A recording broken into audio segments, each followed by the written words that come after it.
What is the PAC looking for in their 8th full member?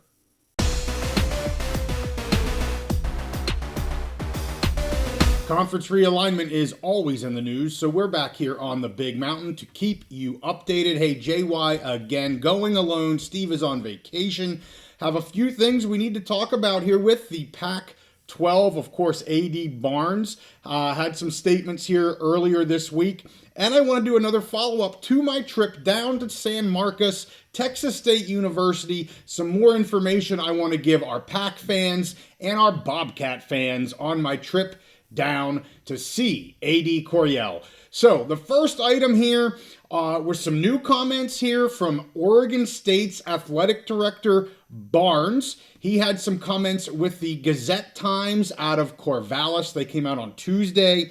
The article here was regarding the Pac-12's expansion and some other issues here regarding media rights and other things. I'm just going to hit some of the highlights here first.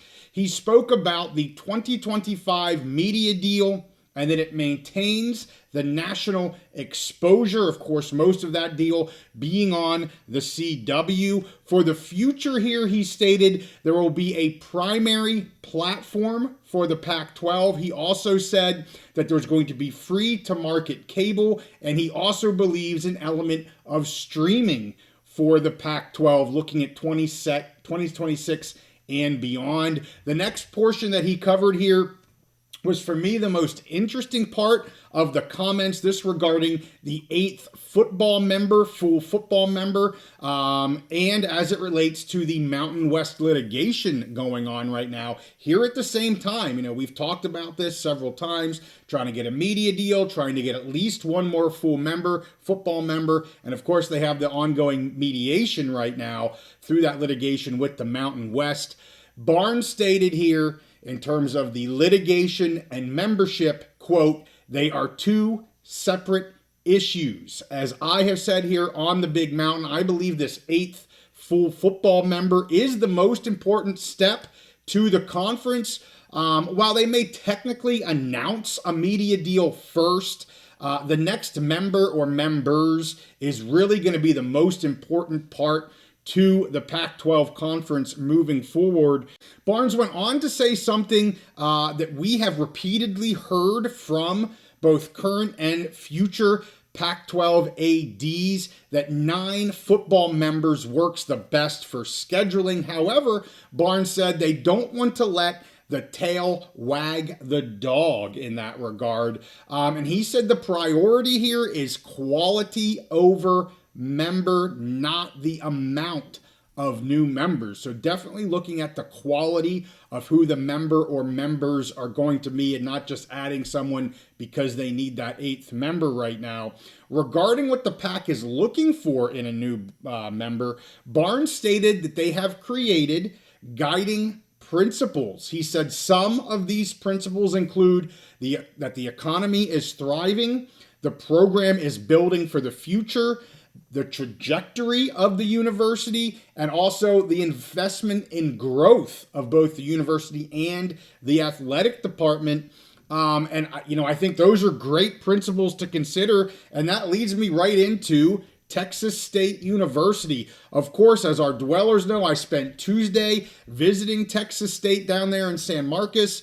Was very fortunate to spend about 90 minutes with A.D. Coryell there, and just a fantastic tour that he gave me. Had a lot of great interaction, Q&As. We got into a lot of discussions that you're unable to hear here on the pod. Just with 90 minutes, I'm got to be careful what I can and can't say here, but fantastic meeting him and being able to see the university. Of course, was focused on the athletic side of things, the athletic facilities. Also been in contact here with President Damphus, and just really strong leadership there at Texas State University. If you did miss that discussion and my tour of the facilities, I'll link that up above here. I'll also put that at the end of the episode. But let's talk a little bit more about the principles that Barnes talked about when looking for a PAC membership. And I'm going to go through them here with Texas State because I think they're a great fit for the PAC. You know, he mentioned the economy of the university and just the area that it's in. San Marcos here, located about halfway between Austin, Texas, the capital of Texas, and San Antonio. It's a growing economy. And meeting with some of the local dwellers there, they commented about how the area is growing and is expected to continue to grow. San Marcos, really neat town. It is absolutely a college town, what you would think of as a college town. That's what I was told. That's absolutely what I saw. Of course, I was there after the semester had basically ended, but still has that feel of a college town and not far at all, like I said, from major cities and airports. Let's talk about investment growth next. A.D. Coryell informed me that the athletic budget for this past year here was approximately $47 million, and they're expecting a substantial increase moving into next year. So they had a substantial increase to that 47 this year, also expecting another large increase, maybe going upwards of $55 million of athletic spending here next year. So investment trajectory, yep, they've got both of them right now.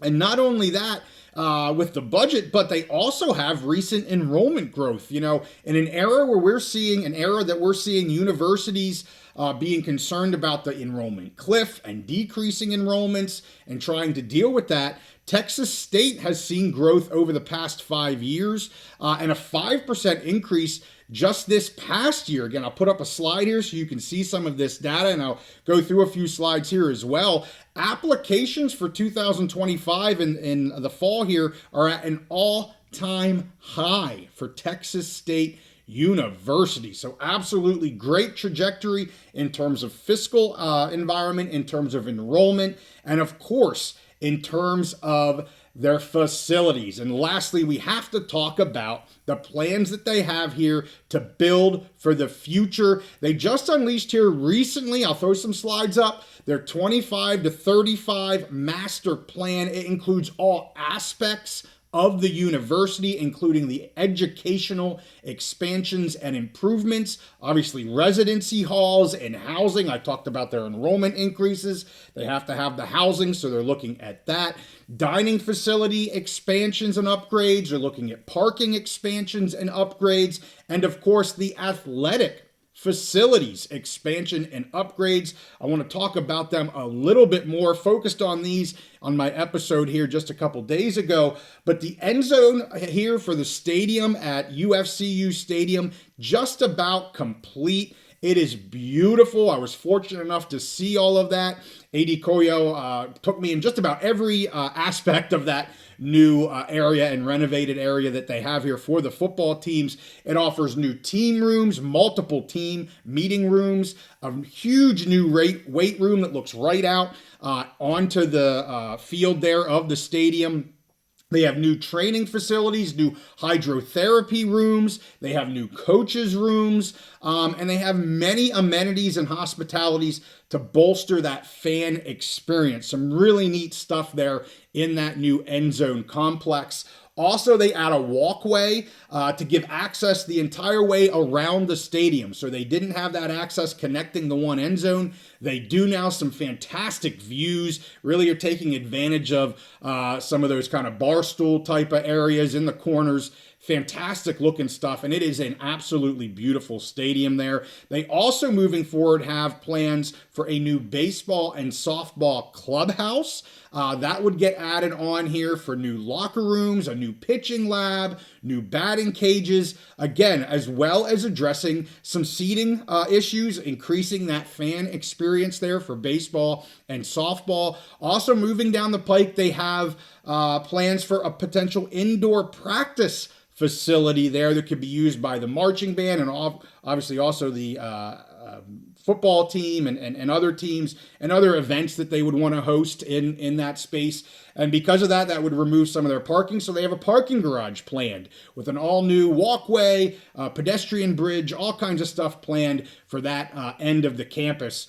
Really nice looking plan, master plan here for the next 10 years. But I think if you're a Texas State Bobcat fan, or if you're going to be visiting San Marcos here coming up, you're a fan of an away team, really nice looking end zone. If you can make your way down there, it's really cool to see. They did an excellent job with it. So, does Texas State University hit the principles that A.D. Barnes talked about here for the PAC and what they're looking for? I can tell you firsthand, it certainly appears that they are hitting every mark that A.D. Barnes is looking for, as well as the PAC is looking for. Awesome trajectory, and I can't speak enough about the leadership that they have there at that school. Really looks like onwards and upwards here for Texas State University. So had to kind of wrap it back up with my trip there. Gonna have a live show next week. I'd love to take any questions that you may have. I'm sure Steve and I will have a bit of a back and forth about my trip as well. First of several that we're going to have here this year. Big Mountain on the road. Looking forward to it. Our next trip, Steve and I will be going to Vegas to the Mountain West Media Days. You're going to get tons of content out of us from that. Probably some live chat opportunities as well. So make sure you got those notifications on here for the next month and a half, because we'll likely be going live with some things and you won't want to miss that. So hey, with that, we thank you guys for watching. Make sure you like this episode and you subscribe if you like our content, and we'll see you next time on the Big Mountain.